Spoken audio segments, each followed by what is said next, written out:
Whether you work for a large enterprise or a small company, at some point you've likely got to take some data from some source and put it somewhere else, right? It's like classic meme. We took it from here, we put it over there. Oftentimes we call these data pipelines, or these systems that kind of do that process. And obviously there are some other workflows that do similar tasks, like taking data from one place to another. That's honestly very similar to something that you do with CRUD, as you move a single, often, or at least often, a single transaction from the application into the database, or the actual action of it. But especially when you're talking about larger analytical pipelines, there's actually tons of different kinds. I don't think patterns is going to be the right word for this video, but I want to talk about the different types of data pipelines you definitely will build if you are a data engineer. So you realize, like, hey, there's a lot of different ways I can actually use data pipelines other than just maybe your traditional analytical workflow. And to give you an example, I'm going to use Excel. And why I say that is because I want to make some people a little bit angry, and this is the first example. An Excel data pipeline. I know this is weird because, right, Excel is a database. See meme for the joke. I'm obviously kidding. But when you think about it, right, a lot of people will go somewhere to a source, especially if you're at an early company, you're the only analyst, and they will extract the data into Excel, right, that extract phase.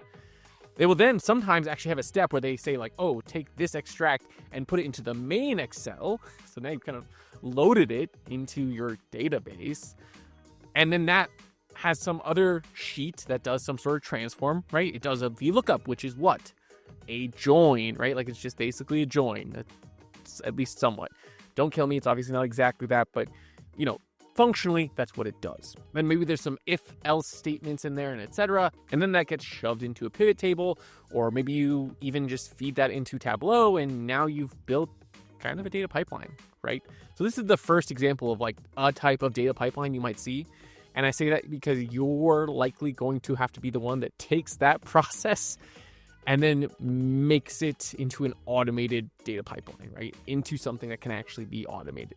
And that is a basic example of, like, someone's first data pipeline. But let's talk about some other types of data pipelines you will run into. The next example is one that I've actually had to do a lot, is this kind of source standardization pipeline. And what I mean is, it's actually pretty common that what your company might do is take data from dozens, if not hundreds of companies that are all very similar, right? Like, they're somewhat similar, somewhat different. They have the same entities, right? If you're in healthcare, it'll be like patient claims, eligibility, RX, so pharmaceutical information. It might be something like a POS system data where you have, you know, customer, the orders, etc. But it's all slightly different, right? Like, for example, with the healthcare, I've gotten things in positional files, which just means it's different numbers. It says rows 0 through like 1 or 0 through 10 or the first name, 10 or 11 through 20, or the second, etc., etc. It could be XML. I've had XML a lot, actually, even in healthcare. CSV, pipe delimited, and like a few others, just to say the type of file format is different. From there, right, you might have complications with how you get gender in. Gender in some cases might be something where it's a number, right? You have to take that number and translate it to whatever your standard is, right? Whatever yours is, you got to translate to that because you get numbers from one source. Another source gives you just a letter or an abbreviation. Another gives you the full word, but maybe it's slightly different words, or maybe it's a short word. And you have to standardize all that. And the entities could be in different files, right? Like, one could just give you one big file that you have to break up. One could give you 4 different files, but you want 3, etc., etc. And so you have to kind of build out what you need from that. In a perfect world, you can ask everyone to give you the right information perfectly. Like, you can say, hey, here's what we expect. And you should try to do that every time. But I will say, sometimes people will be like, no, we're not going to do that. We're going to give it to you the way we do it, because we maybe do this for a dozen other companies. We send the same data. So we're going to give it to you the way we give it to them. And you're going to listen to us because we're the bigger company. And that happens. So basically, I've got this picture. You can look at it like you've got all these different sources that are, I'm saying CSVs. You got to take them. Each one, you have to create some sort of script to standardize it into your core data model. And that's usually the biggest pain in the butt. It's every time you onboard, you have to build one. Although with AI these days, it makes it a little bit easier, I will say.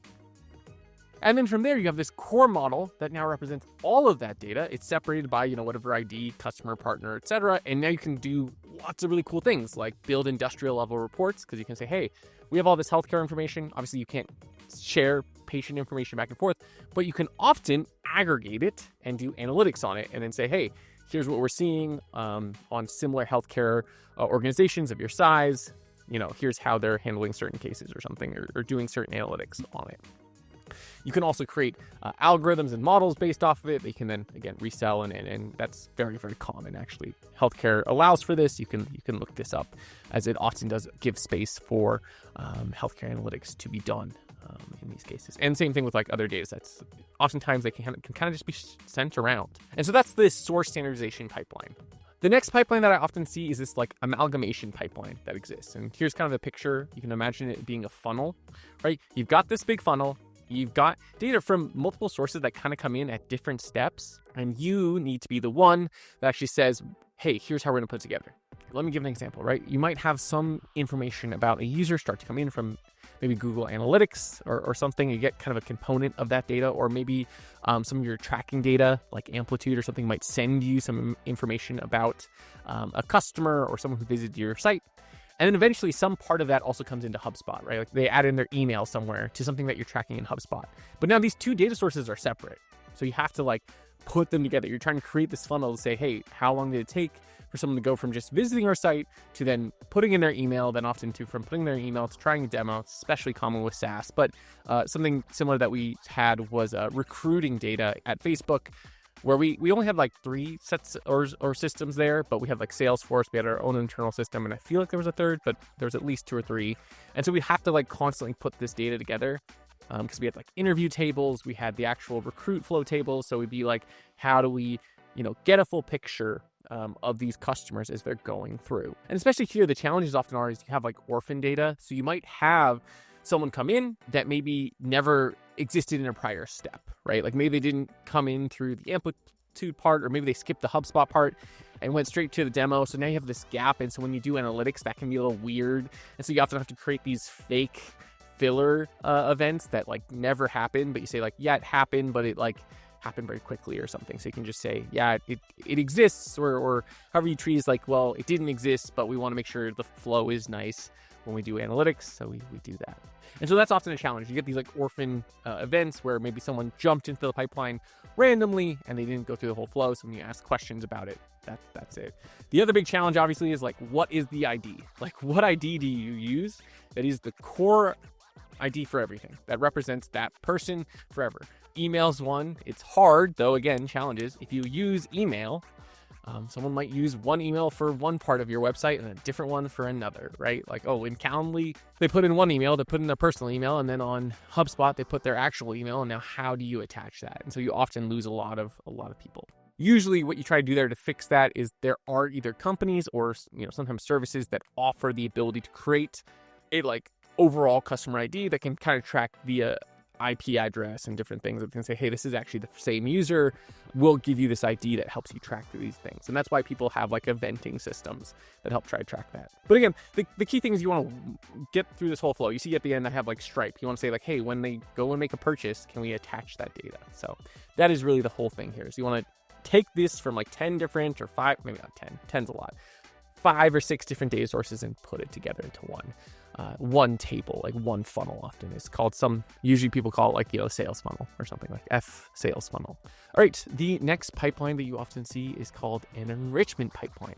And in some cases, right, this just means you're just joining a table to your core data set, right? Like you have some customer information, you got some other information from a different data set, again, kind of similar to the amalgamation pipeline, and you just want to join it together, just add a little bit of data. But in other cases, you're actually doing a very different process where maybe you're trying to calculate some sort of lead score or other bit of information, or you have to like actually go to some external source and like start combining this information. So it's easier to create a separate pipeline rather than have it on your main pipeline. Create like a separate table essentially that all you're doing is like calculating these lead scores or something like that, and then joining it together. That way you don't mess up and make the whole flow kind of messy and have 10,000 line queries. You have this separate query that whatever you're trying to calculate, whether it's a different segment, like what segment is this person in? It's a lead score, some sort of ML type workflow. You keep that separate and then you join it in later for analytical purposes. And so that's often like an enrichment pipeline is what you'll see there.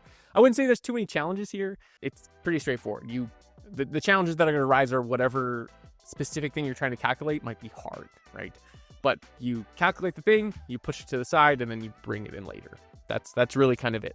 Now, there are still plenty of other pipelines, but we'll talk about a few more, and not trying to just keep listing them, but just so you're familiar with like all the different ways you can see data pipelines. Because you could work at a company for like 5 years and see one of these and think, wow, I've seen all data pipelines, and then go to a different one and see a different one. So I think it's great to kind of get familiar with generally what types of data pipelines you'll see, the challenges you'll face, so on and so forth. The next thing you often have to do is like some sort of operational, and for a while there we were calling this like reverse ETL pipelines. Basically, you're trying to reintegrate data back from your data warehouse often into your actual operational systems. This is very common, actually. I've seen this a lot with like Salesforce data, where people will export data into something like Snowflake, run something on segmentation or some sort of external calculation because they find it takes too long with Salesforce. So they'll run it externally and then push it back into Salesforce. And there's other ways you can do this, right? Like maybe you want to bring in data from, again, that amalgamation pipeline, calculate that lead score with an enrichment pipeline, and then push it back via some sort of operational or reverse ETL pipeline. And we'll put a picture up here of kind of this whole process, right? Like here, maybe you've got the standardization pipeline. Maybe you don't have this, but this could be your process, right? Standardization pipeline, create some sort of segmentation, and then from there, maybe you enrich that with some data that you brought in externally. So now you've got an enrichment pipeline. Again, this is all kind of happening inside of your Snowflake instance or your Postgres instance, wherever that's running. That's the compute side, but you've got some tool to run it. And so now you've calculated that data, you've enriched it, and now you might be pushing it back externally via some sort of operational pipeline. And so you can kind of just, these are all pipelines, data pipelines to a degree, but I do like kind of thinking about them as their individual categories. Again, they're not really patterns, they're just like categories of work and workflows. And really there are more. You could probably break this down into like ML pipelines, which have their own process that we would have to do a whole separate video on. And I'm sure someone could continue to break them down, but these are definitely the core types of pipelines you will see. So if you're new to building data pipelines, hopefully this helps you understand what you will be seeing, the types of work you will see. I've got plenty more videos planned of where we're going to be diving into some of these and actually building them and explaining through them and building your first data pipelines. So do pay attention to the rest of the series, but hopefully this is a great way to kick off this whole data pipeline series. And if you don't want to miss anything on this, I'll have a sign up below just because I want to make sure you get the link to these videos as they come out. So make sure you sign up for that. It's going to all be set up to go to my community, and that community will help you kind of keep track of what videos come out. With that, guys, I want to say thanks so much for watching this video, and I'll see you all in the next one. Thanks all. Goodbye.